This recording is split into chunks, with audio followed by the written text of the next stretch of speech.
এক ছিল ভয়ঙ্কর এক ডাইনি। সে থাকত গভীর অন্ধকার এক জঙ্গলে।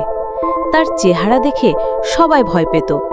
লম্বা তালো কাপড়, উঁচু টুপি আর চকচকে সবুজ চোখ, যেন চোখের দৃষ্টিতেই ভয় জমে যেত। গ্রামবাসীরা তার দিকে তাকাতে পর্যন্ত সাহস করত না। একদিন সেই ডাইনি জঙ্গলের ভেতর হাঁটছিল একা একা। হঠাৎ তার চোখে পড়ল একটা ছোট পাখির ডিম পড়ে আছে মাটিতে।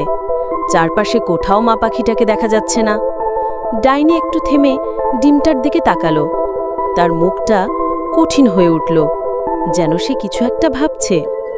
সে ডিমটার সামনে দাঁড়িয়ে বলল, বন্ধুরা, বাকি ভিডিও দেখার আগে আমার ভিডিওটিতে একটা লাইক দাও, এরপর চ্যানেলটি সাবস্ক্রাইব করে এখানে টাচ করো আর মজা দেখো। ইয়াহু!